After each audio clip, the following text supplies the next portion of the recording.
Salam, nama saya Margarita Metkono, NIM 1.02.2021.0171, kelas E semester 2. Baik, di sini saya akan menjelaskan materi tentang dinamika historis konstitusional, sosial politik, kultural, serta konteks konterpopen penegakan hukum yang berkeadilan. A. Konsep dan urgensi penegakan hukum yang berkeadilan.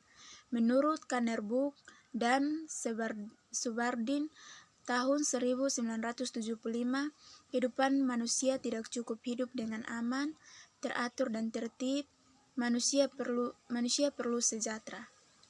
Apabila tujuan negara hanya menjaga ketertiban, maka tujuan negara itu terlalu sempit. Tujuan negara yang lebih luas adalah agar setiap manusia terjamin kesejahteraannya di samping keamanannya. Dengan kata lain, negara yang memiliki kewenangan mengatur masyarakat perlu ikut menyejahterakan manusia sesuai pasal 1 ayat 3 Undang-Undang Dasar 1945 perubahan keempat. Negara Indonesia adalah hukum. Tujuan negara Republik Indonesia pun memiliki indikator yang sama sebagaimana yang dinyatakan Kanerbuk. Yang pertama, melindungi segenap bangsa Indonesia dan seluruh tumpah darah Indonesia. Yang kedua, memajukan kesejahteraan umum. Yang ketiga, mencerdaskan kehidupan bangsa. Yang keempat, ikut melaksanakan ketertiban dunia yang berdasarkan kemerdekaan, perdamaian abadi, dan keadilan sosial. B. Penegakan hukum yang berkeadilan. Yang pertama, perilaku warga negara khususnya onkum aparatur negara banyak yang belum baik dan terpuji, seperti masih ada praktik KKN, praktik suap, perilaku premanisme, dan perilaku lainnya yang terpuji. Yang kedua, masih ada potensi konflik dan kekerasan sosial seperti SARA, tawuran, pelanggaran HAM, dan lain-lain. Yang ketiga, maraknya kasus-kasus ketidakadilan sosial dan hukum yang belum diselesaikan dan ditangani secara tuntas. Yang keempat, penegakan hukum-hukum yang lemah karena bagaikan pisau yang tajam ke bawah tetapi tumpul ke atas.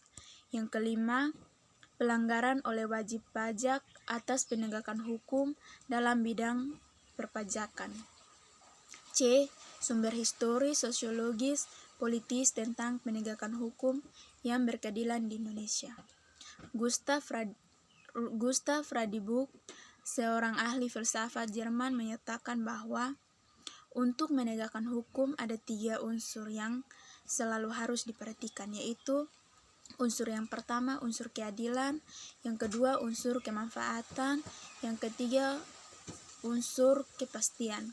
Agar masyarakat patuh dan menghormati hukum, maka aparat hukum harus jujur tanpa pilih kasih dan demi keadilan berdasarkan kepada Tuhan Yang Maha Esa. Selain itu, aparat penegakan hukum hendaknya memberikan penyuluhan hukum secara intensif dan persuasif sehingga kesadaran hukum dan kepatuhan masyarakat terhadap hukum semakin meningkat. D. Dinamika dan tantangan penegakan hukum yang berkeadilan Indonesia.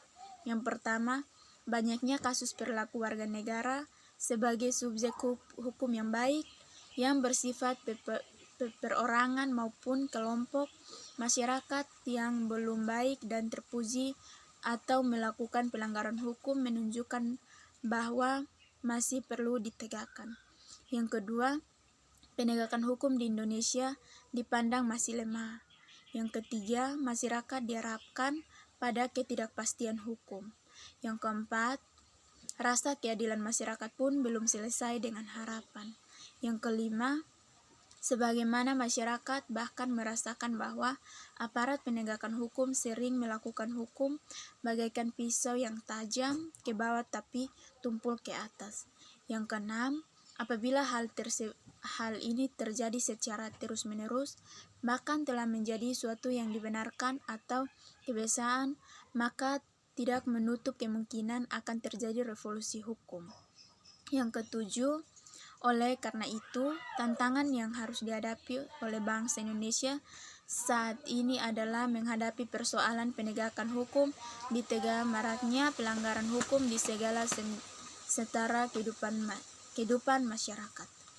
Esensi dan urgensi penegakan hukum yang berkeadilan Indonesia. Penegasan hukum bertujuan untuk mewujudkan peraturan hukum demi terciptanya ketertiban dan keadilan masyarakat. Apa yang tertera dalam peraturan hukum, pasal-pasal hukum material, sebagiannya dapat terwujud dalam proses pelaksanaan atau penegakan hukum di masyarakat.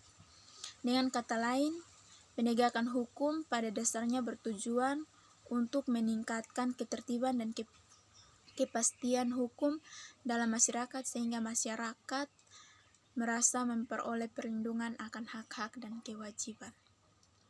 Baik, ini materi dari saya. Terima kasih. Tuhan Yesus memberkati. Salam.